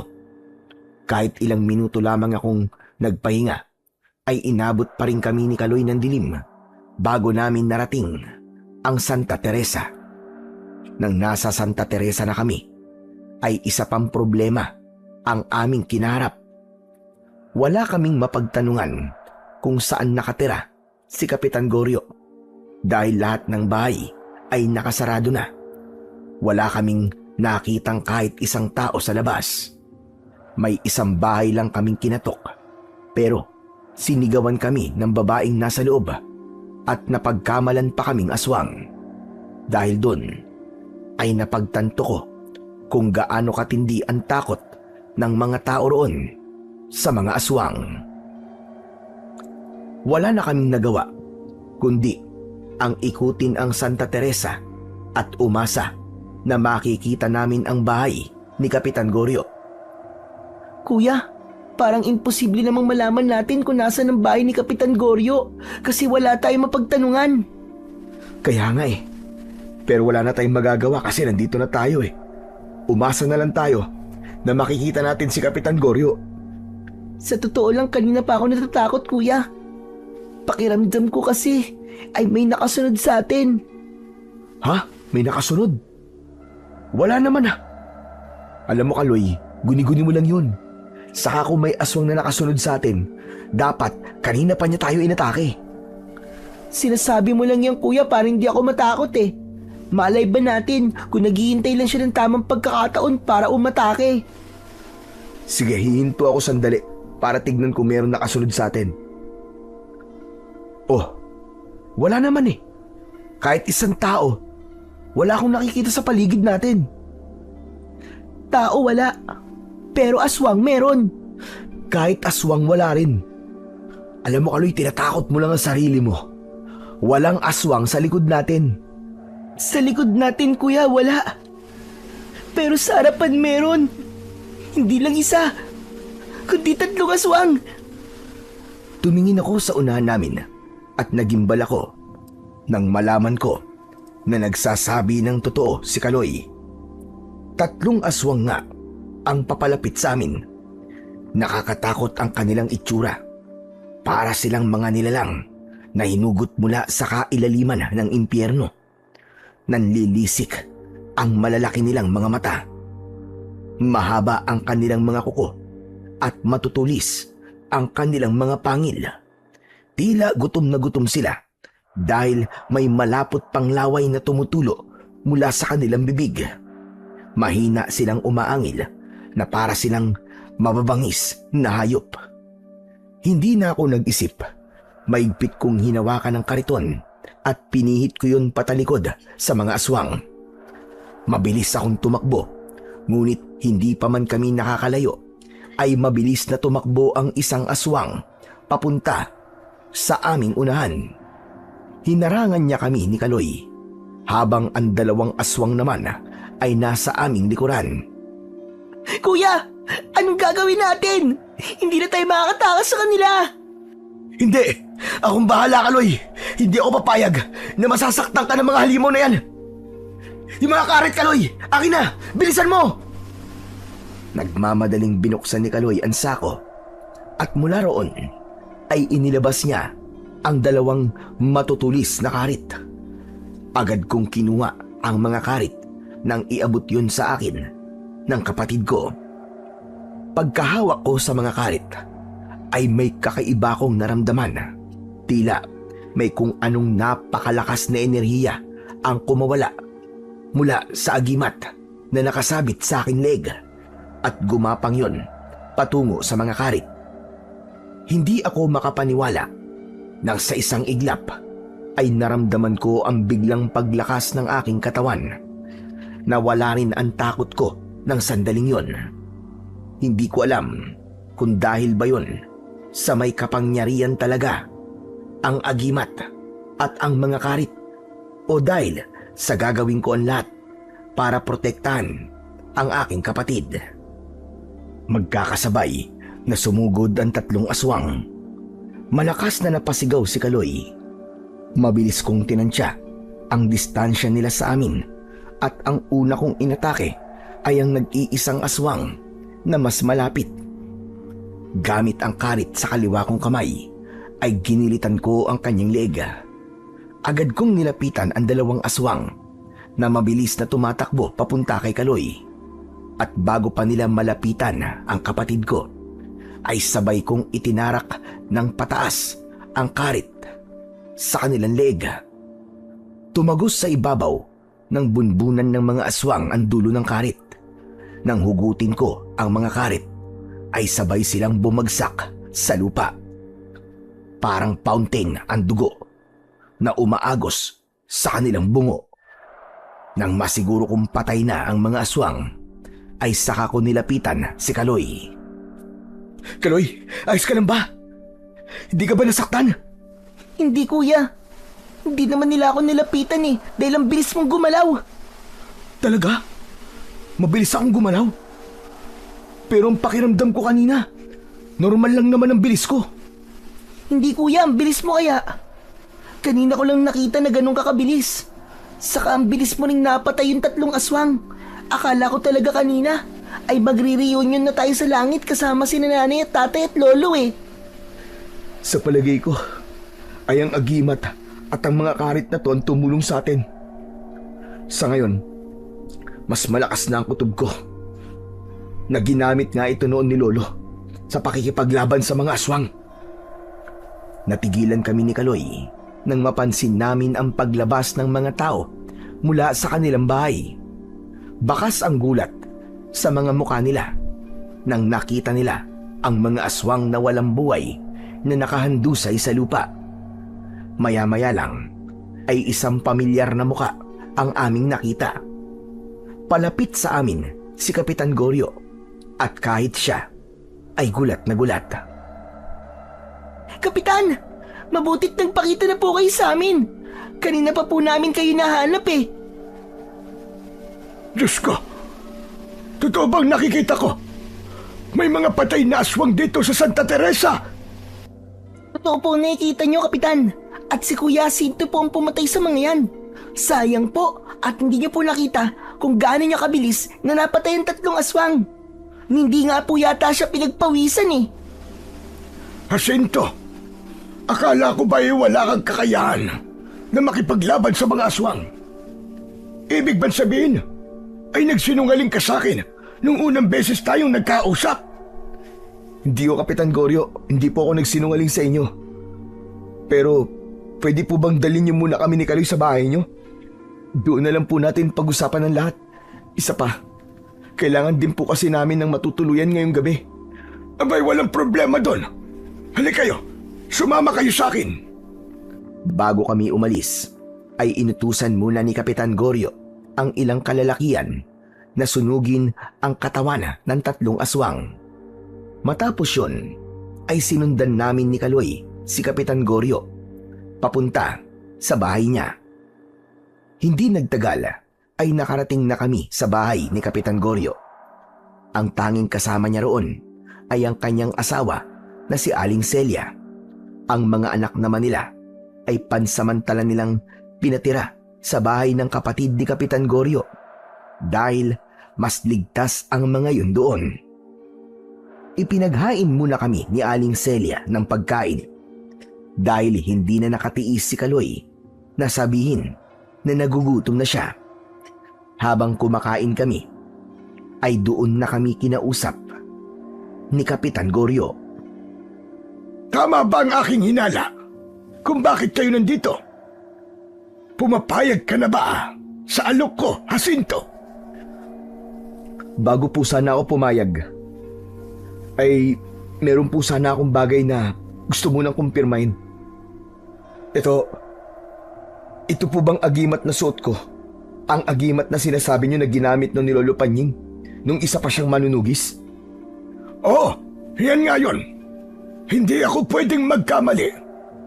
At bigla kong naalala nung nakaraang araw na ang sandata na ginamit noon ni Panying ay 2 karit. Sa pagkakatanda ko, iho, ay kakambal ng agimat ang mga karit na yon. Ang agimat ang siyang nagbibigay ng kapangyarihan at lakas sa 2 karit. At yun ang ginagamit niya sa pakikipaglaban sa mga aswang. Ngayon po ay naniniwala na ako sa lahat po ng sinabi niyo tungkol kay Lolo Panying. At dahil sigurado na po ako na ang agimat na suot ko at ang mga karit na ginamit ko kanina sa pagpatay sa 3 aswang ay ginamit ni Lolo nung manunugis pa siya, ay tinatanggap ko na po ang alok niyo sa akin. Yun ay kung wala pa po kayong nahahanap na gagawa po ng bagay na yun. Wala pa akong nahanap na ibang manunugis, kaya napakasaya ko na pumayag ka na. Hindi mo alam kung gaano kalaking tulong nito sa Santa Teresa, lalo na't pinatunayan mo kanina na kaya mong patayin ang mga aswang na sumasalakay dito. Kung wala po sa akin ang agimat at mga karit ni Lolo Panying, ay hindi ko po yun magagawa, Kapitan Goryo. At kung hindi ikaw ang karapat-dapat na magmay-ari na mga yun, ay wala ring silbi ang agimat at mga karit. Natatandaan ko noon na sinabi sa akin ni Panying na kung hindi karapat-dapat ang taong gagamit ng mga yan, ay wala ring silbi ang mga yan. Gagana lamang ang kapangyarihan ng agimat at mga karit sa taong pinipili ng mga yan. At ikaw ang pinili na magmamay-ari niyan ngayon. matapos ang iyong lolo. Talaga palang nakatakda na mapunta yan sa'yo, kuya. Pero dapat ka rin magpasalamat sa akin. Kasi po kuya, kung hindi ko po nakita ang agimat at mga karit, ay hindi mo malalaman na yan pala ang mga kailangan mo para magkaroon ka ng kakayahang makipaglaban sa mga aswang. O di ba ang galing ko din? Oo na. Maraming salamat sa iyo, Kaloy. Salamat kasi masipag kang maglinis ng bahay. Kasi yun ang naging daan para malaman mo kung saan nakatago ang mga to. Pero maiba ako, Kapitan. Kanina pa po kasi kayo nag-uusap ni Kuya Sinto. Baka po kasi nakakalimutan niyo po yung sinabi niyo sa kanya nung nagpunta po kayo sa bahay. Hindi po ba ang usapan niyo ay kada isang aswang ay bibigyan niyo siya ng 10,000 piso? 3 aswang po ang pinatay ni Kuya kanina. Ibig po ba sabihin nun ay meron na po siyang... Teka, magkano ba yun? 30,000 po, tama po ba? Huy, Kaloy, ano ba? Nakakahiya naman yung mga sinasabi mo, pambira ka naman, oo. Eh bakit ka mahihiya, Kuya? Yun naman talaga ang pinag-usapan niyo dati ni Kapitan, di ba? Saka si Kapitan pa nga nag-alok sa'yo nun eh. At hindi ikaw ang nagbigay ng presyo. Tama, kapatid mo, Sinto. Hindi mo kailangan mahiya. Buhay mo ang nakataya dito. Kaya dapat lang nabigyan ka ng gantimpala. Kahit may ginagamit kang agimat, ay hindi pa rin tayo sigurado sa mga pwedeng mangyari sa iyo. Huwag kayong mag-alala.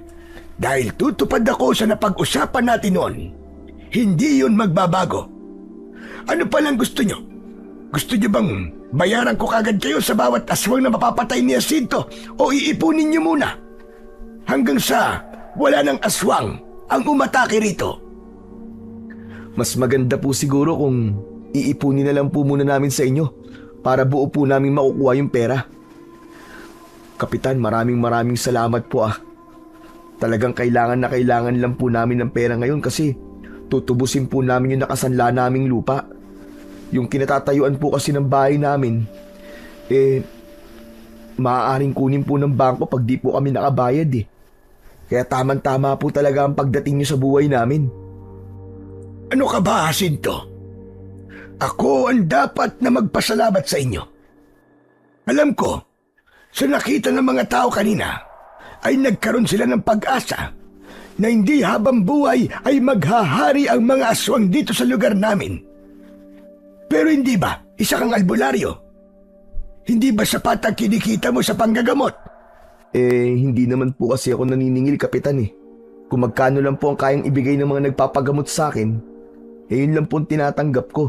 Minsan nga po kahit wala, ayos lang po sa akin eh. Yung po kasi ang sabi sa akin ni Lolo, hindi ko po pwedeng gawing negosyo ang pagiging albularyo kasi mawawala po ang kakayahan ko sa panggagamot. Hindi nasabi ni Panying sa akin ang bagay na yan. Pero mas lalo mo akong pinahanga. Bihira ang taong kagaya mo na hindi nananamantala ng kanyang kapwa porque kailangan kanila. Oo nga pala, huwag kayong mag-alala sa tutuluyan ninyo habang nandito kayo. Bukas ang pinto ng bahay ko para sa inyong dalawa at kami na rin ang bahala sa mga pangangailangan nyo sa araw-araw, kasama na ang pagkain. Talaga po? Maraming salamat po, Kapitan. Sobrang bait niyo po talaga. Alam nyo, hindi ko to ginagawa dahil meron kaming kailangan sa inyo, lalo na sa iyo, Jacinto. Ito ay paraan ko na rin ng pagtanaw ng utang na loob sa lolo nyo. Kung hindi nyo na itatanong, ay isa ko sa natulungan noon ni Panying. Nagkaroon kasi ako noon ng malubhang sakit. Tinaningan na nga ako noon ng mga doktor. Ngunit ang lolo nyo ang gumamot sa akin. Naniwala ako sa kakayahan niya. At tignan nyo naman, hanggang ngayon ay buhay na buhay pa rin ako. At nawala na rin ng tuluyan ang aking sakit. Napakagaling po talagang albularyo ni Lolo, no? Kaya lang, hindi niya po nagawang pagalingin ng paa ko. May dahilan kung bakit nangyari yung Kaloy. Huwag kang mag-alala. Kasi kahit may kapansanan ka, nandito naman ako. Hindi kita pababayaan. Hindi naman ako nagtatampo kay Lolo kahit kay Tatay at sa'yo, Kuya eh. Nasabi ko lang naman yon kasi naisip ko na kahit gaano kagaling ang isang tao, ay may mga bagay pa rin siya na hindi kayang gawin. Nakakatuwa naman kayong dalawa. Nakikita ko kasi na mahal niyo ang isa't isa. Kaming dalawa na lang po kasi ni Kaloy ang magkasama sa buhay. Kaya talagang mahal na mahal ko po siya. At gagawin ko po ang lahat para sa kapatid ko. Kaya nga po, kahit wala akong kaalam-alam sa pakikipaglaban sa aswang tinanggap ko na po ang alok nyo. Kasi ayoko pong mawalan kami ng tirahan. Kahit mahirap lang po kami, ay gusto ko pa rin maging komportable po ang buhay ng kapatid ko. Napakaswerte ni Kaloy dahil meron siyang kapatid na kagaya mo, Jacinto. O paano, tapos na pag-uusap natin? Hahayaan ko na kayong makakain ng dire-diretso. Ipapaayos ko na rin kay Celia magiging kwarto nyo para makapagpahinga na kayo mamaya. Matapos namin magpasalamat kay Kapitan Goryo, ay iniwan niya na kami sa kusina. Hindi na rin kami nag-usap ni Kaloy dahil itinuon na namin ang aming atensyon sa pagkain. Talagang gutom na gutom kasi kami. Lalo na ako na tila naubos ang lakas dahil sa pakikipaglaban sa mga aswang. Hindi nagtagal ay nagtungo na kami ni Kaloy sa isang kwarto sa bahay ni Kapitan Goryo. Magkatabi kaming humiga sa papag na may manipis na kutsyon. Tuwang-tuwa si Kaloy dahil yun ang unang beses na nakahiga kami sa ganon. Sa bahay kasi ay banig lamang ang latag namin sa aming papag. Alam mo kuya, hindi ko pa rin makalimutan yung nangyari kanina. Sobrang astig mo, biruin mo, tatlong aswang kagad ang pinatay mo sa loob lamang ng isang gabi. Sa galaw mo kanina, parang napakatagal mo nang nakikipaglaban sa mga aswang Kahit nga ako, Kaloy, hindi rin ako makapaniwala na magagawa ko yun Pero sigurado ako na dahil yun sa agimat at sa mga karit ni Lolo Panying. Kung wala man ngayon, malamang ay ginawa na tayong hapunan ng mga aswang kanina. Kanina ko pa nga iniisip na kahit na wala na pala si Lolo, ay tinutulungan niya pa rin tayo sa problema natin, no kuya? Kung hindi kasi dahil sa agimat at sa mga sandata niya, ay hindi mo tatanggapin yung alok ni Kapitan. Yan nga din ang naisip ko kanina. Mahal na mahal talaga tayo ni Lolo. Kaya lang, natatakot pa rin ako, Kaloy. Hindi kasi tayo sigurado kung ilang aswang pa ang kailangan kong labanan. Saka hindi natin alam kung may malalakas na aswang akong makakaharap. Yung mga aswang kasi kanina, parang mahihinang uri lamang sila ng mga aswang Ano ka ba kuya? Mas maraming aswang ang mapapatay mo ay mas maraming perang makukuha natin. Malay mo, 100 aswang ang mapatay mo. Ay sandali, magkano bang 100 aswang? 100 times ng 10,000 is equals to... Sige nga. Anong sagot? Sandali lang kuya, nagkikwento pa yung tao Magkano ba yun? Ano ba yan? Ang hirap naman. Hindi ko alam kung ano ang sagot.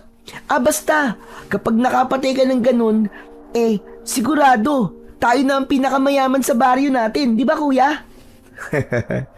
Malamang ganun na nga ang mangyayari. Pero sa totoo lang, hindi ko hinahangad na magkaroon ng maraming pera, Kaloy. Okay na ako.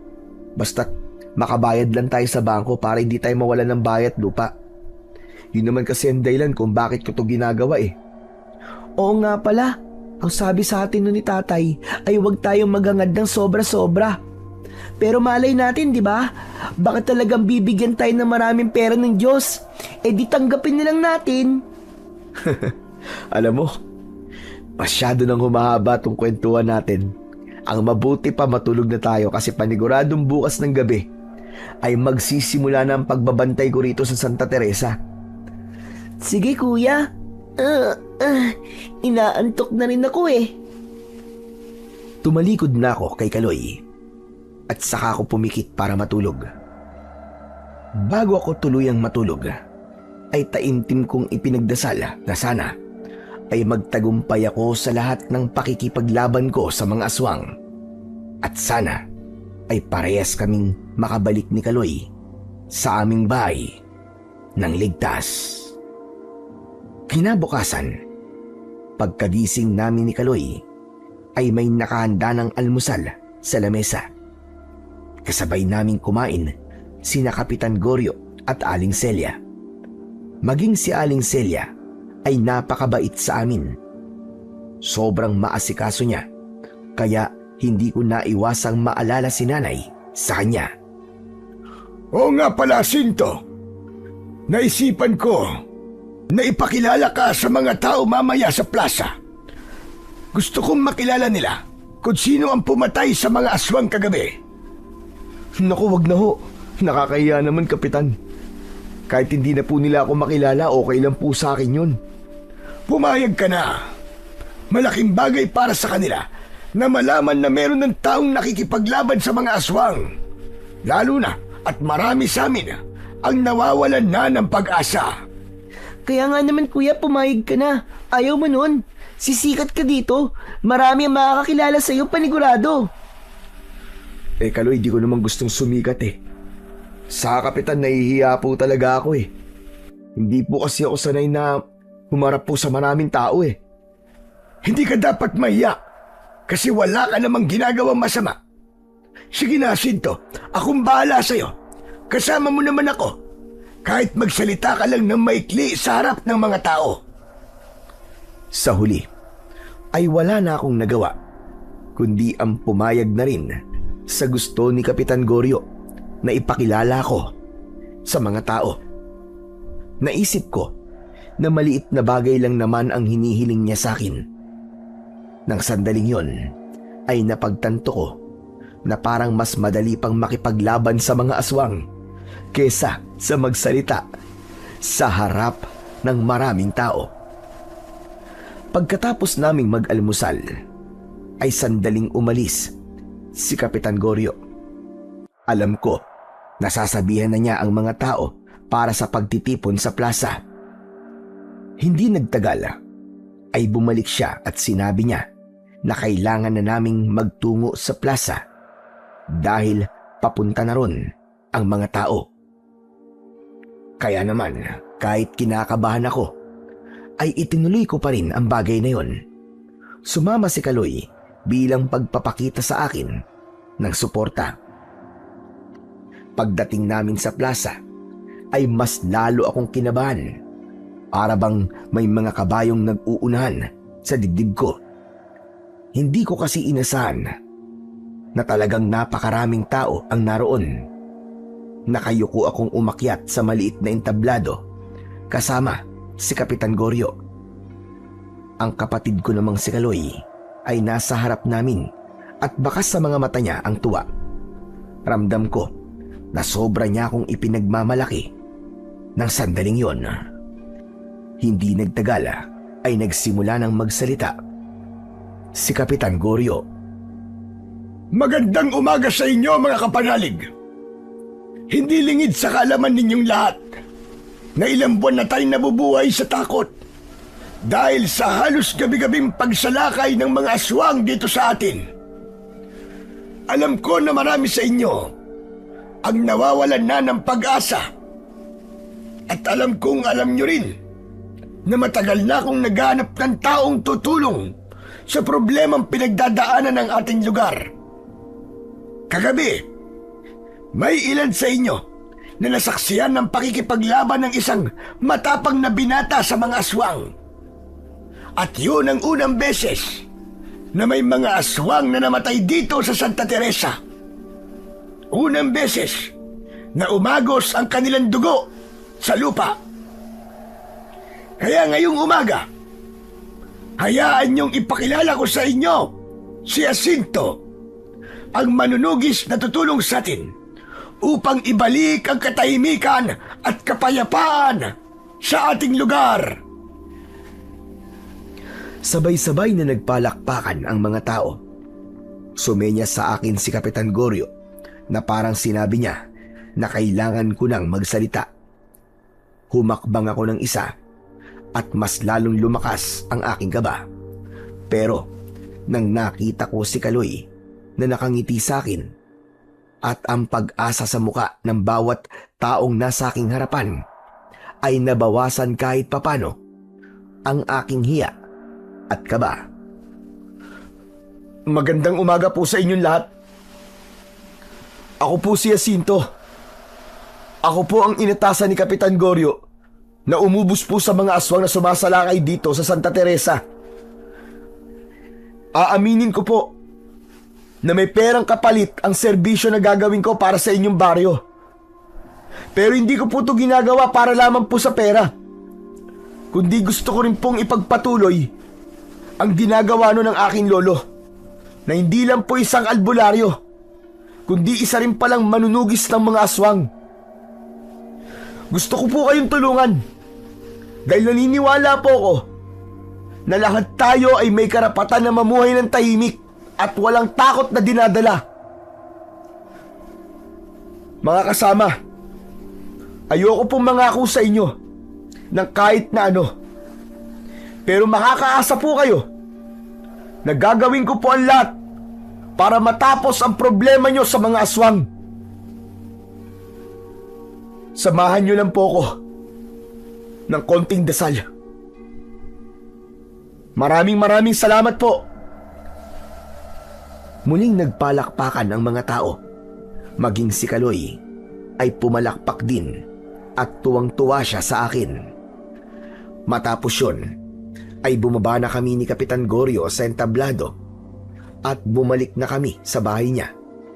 Pakiramdam ko ay nabunutan ako ng napakalaking tinik sa aking lalamunan dahil nagawa ko ang isa sa mga bagay na kinatatakutan kong gawin, at yun ay ang magsalita sa harapan ng maraming tao. Pagsapit ng gabi, ay sinimulan ko na ang pagbabantay sa Santa Teresa.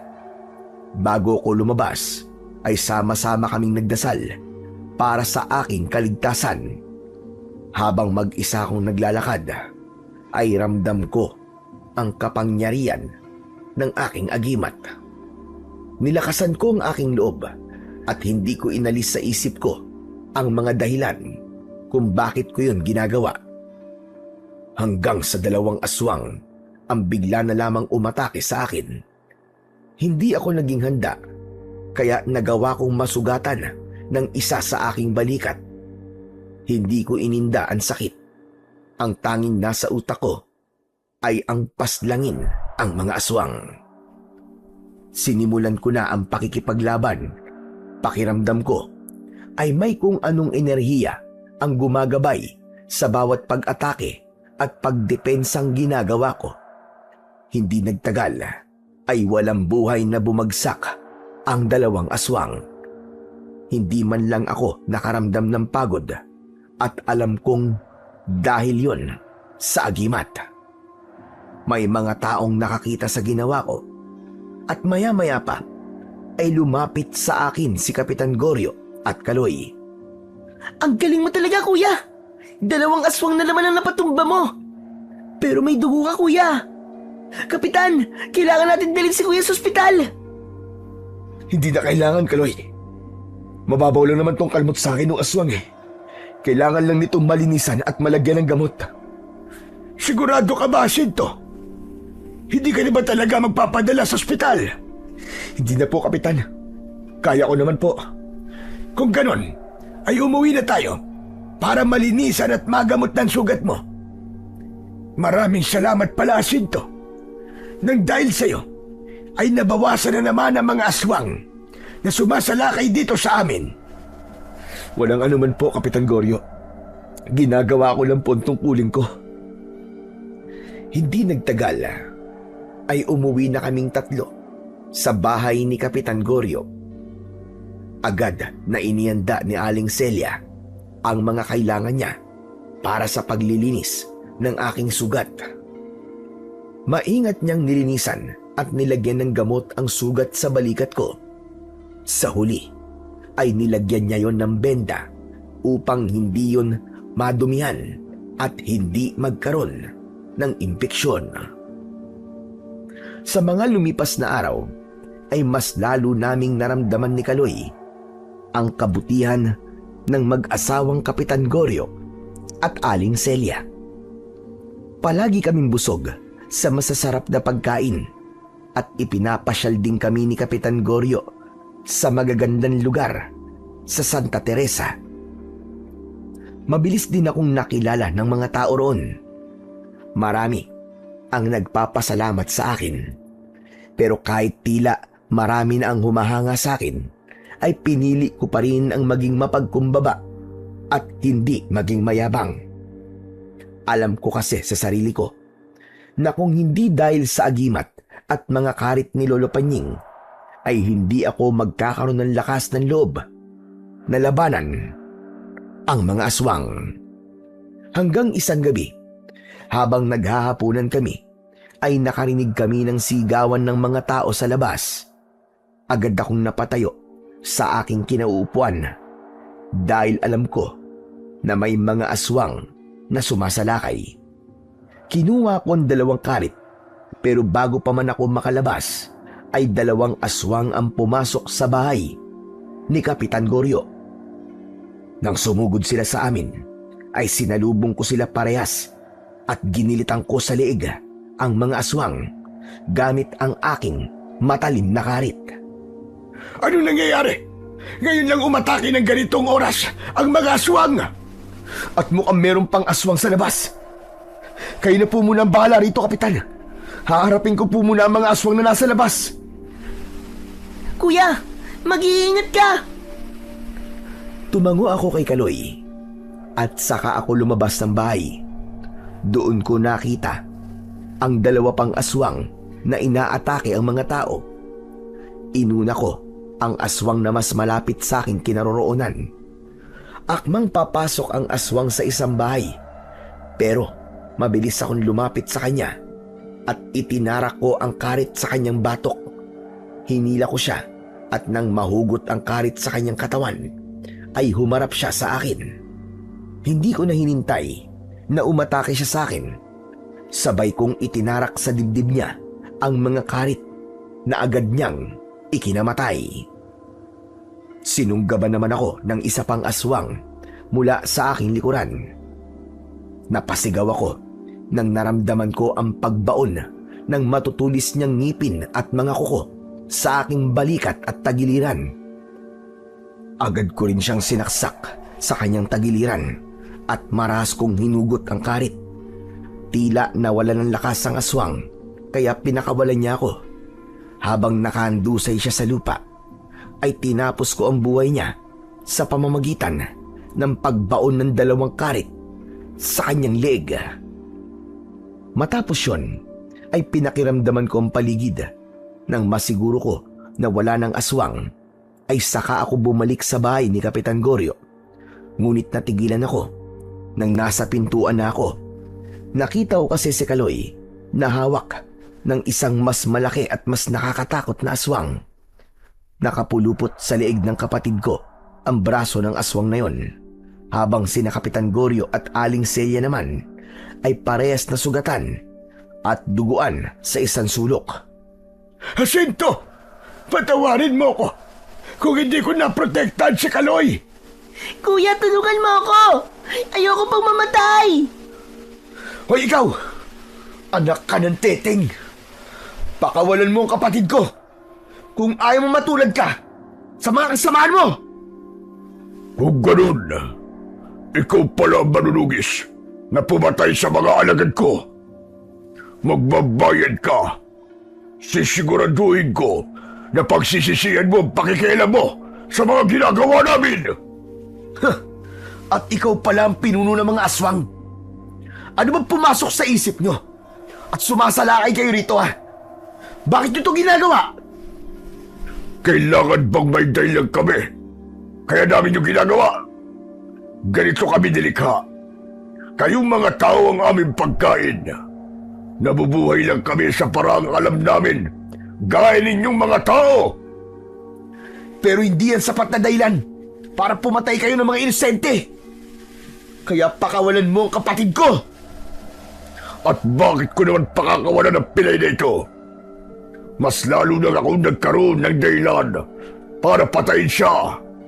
Dahil alam kong mahalaga siya sa'yo.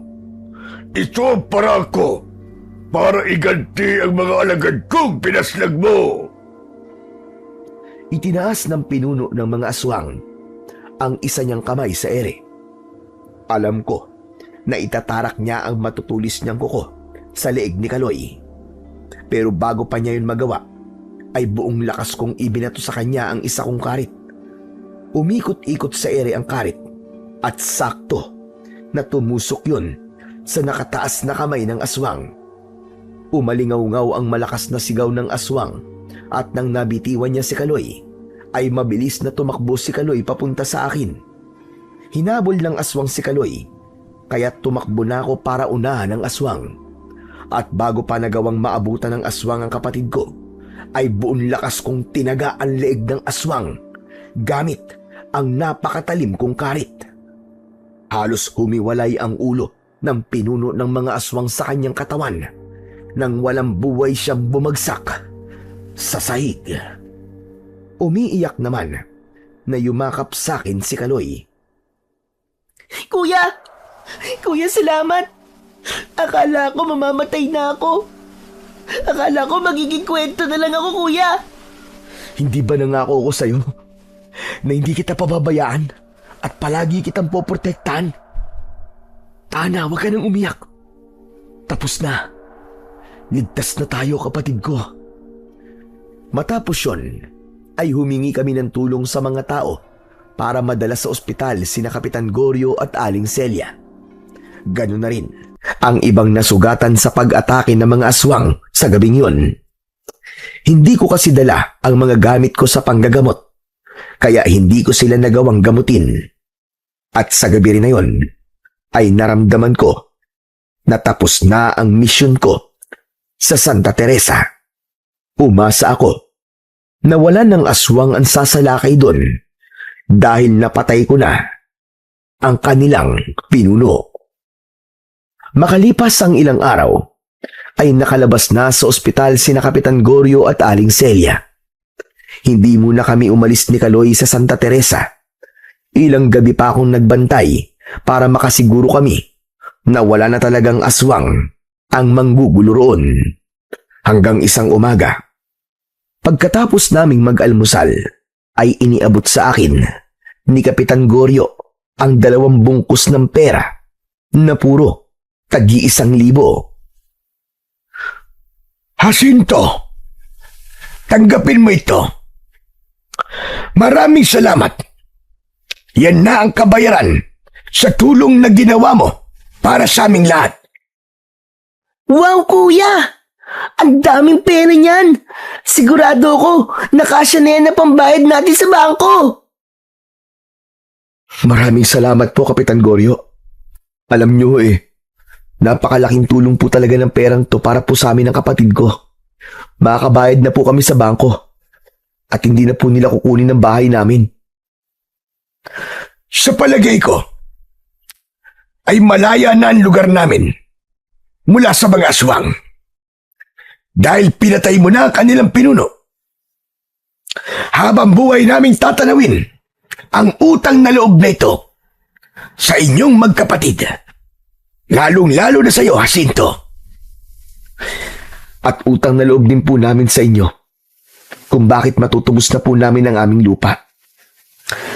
Hindi po namin kayo makakalimutan, Kapitan Goryo. Kung ganon, ay pwede na kayong umuwi sa inyo. Kahit ngayong araw din. Alam ko na gustong-gusto niyo nang makauwi. Pero bago kayo umalis, ay baka gusto mong bilangin muna ang pera niyo. Naku, hindi na po, Kapitan. May tiwala naman po ako sa inyo. Kuya, bilangin na natin. Sige na. Ngayon lang tayo makakapagbilang ng ganyang kalaking halaga ng pera, di ba? Natawa ako sa sinabi ni Kaloy. Kaya naman, pinagbigyan ko siya.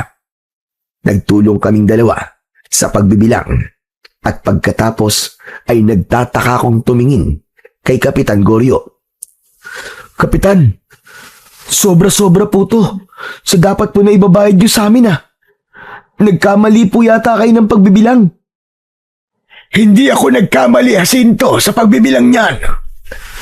Talagang sinobrahan ko ang perang yan para merong matitira sa inyo ni Kaloy. Ikaw na ang bahala sa sobra, pero may tiwala naman ako na gagamitin mo yun sa tama. Hindi mo lang alam, Jacinto, Ngunit tulad ng sinabi ko, napakalaking tulong talaga ng ginawa mo sa aming baryo.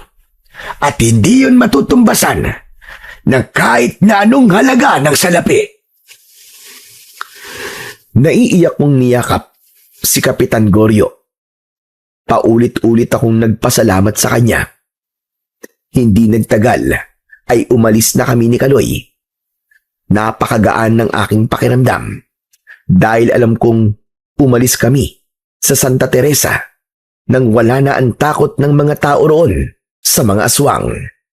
At sigurado ko na kung nasaan man sina tatay at lolo at pati na rin si nanay ay napakasaya nila para sa amin ni Kaloy.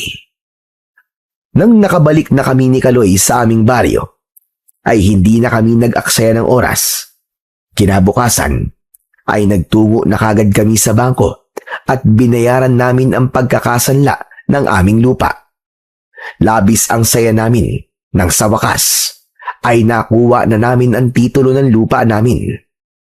Matapos ang lahat, ay nagpatuloy ako sa pagiging albularyo at nangako ako sa sarili ko na kung darating muli ang panahon na kailangan kong lumaban sa mga aswang, kahit walang kapalit na pera, ay gagawin ko pa rin yun.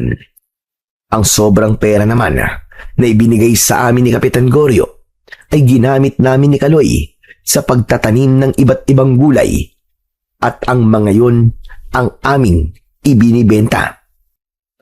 Naging maganda ang kitaan namin sa aming maliit na negosyo, kaya unti-unti ay naging mas maayos na ang aming pamumuhay. Makalipas ang ilang buwan, ay dinalaw kami ni Kapitan Goryo at masaya niyang ibinalita na wala nang naging pagsalakay ng aswang sa Santa Teresa. Doon ko tuluyang naunawaan na minsan kakaiba ang sagot ng Diyos sa problema sa buhay nating mga tao. Hindi laging madali o ayon sa inaasahan natin ang solusyon, pero kailangan lang nating magtiwala at harapin ang bagay na kinatatakutan natin dahil yon ang magiging daan upang makamit natin ang tagumpay. Sa ating paglalakbay sa buhay, darating ang mga sandaling kahit gaano pa tayo katapat sa ating serbisyo at sinumpa ang tungkulin, ay mapapaisip tayo kung maaari ba nating labagin ang mga ito dahil sa bigat ng mga suliraning pananalapi at mga pagsubok na tila hindi kayang tumbasan ng ating kasalukuyang trabaho. Ito ay likas na damdamin ng taong napapagod at nasusubok. Gayunman, sa gitna ng mga pag-aalinlangan, mahalagang maniwala na ang Panginoon ay hindi natutulog at hindi nagbubulag-bulagan sa kalagayan ng mga taong may mabubuting kalooban. Maaaring hindi niya agad ibigay ang eksaktong bagay na ating hinihiling, ngunit sa halip ay ipinagkakaloob niya ang higit na mahalaga, ang lakas ng loob, tamang pag-iisip at tibay ng pananampalataya upang harapin at mapagtagumpayan ang ating mga problema. Hindi lang sa ngayon, kundi sa hinaharap. Sa ganitong paraan, hindi niya tinutugunan ang ating panalangin sa paraang inaasahan natin, kundi sa paraang tunay na kailangan natin. Sabi nga sa Isayas, Kabanata 41, talata 10, "Huwag kang matakot, sapagkat ako'y sumasa iyo. Huwag kang mangamba, sapagkat ako ang iyong Diyos. Palalakasin kita at tutulungan. Aalalayan kita ng aking kanang kamay ng katuwiran." Hindi agarang solusyon, kundi katiyakang hindi ka nag-iisa sa laban. Sabi rin sa Awit, Kabanata 37, talata 5, Ipagkatiwala mo sa Panginoon ang iyong lakad. Magtiwala ka sa Kanya at Siya ang kikilos. Kapag isinuko natin ang bigat, Siya ang gagalaw sa tamang panahon. Sabi rin sa Santiago, Kabanata 1, Talata 5. Ngunit kung ang sinuman sa inyo ay nagkukulang ng karunungan, humingi siya sa Diyos na nagbibigay ng sagana at walang panunumbat, at ito'y ibibigay sa Kanya. Minsan, hindi pera ang sagot, kundi karunungang gagabay sa tamang pasya. Basta tayo'y may tamang pananalig at huwag bibitaw sa pananampalataya, sa poong may kapal. Hanggang dito na lamang po, at maraming salamat po sa walang sawang pakikinig at pagsuporta sa aking mga YouTube channel. Hanggang sa muli, at pagpalain nawa kayo ng Diyos na may kapal.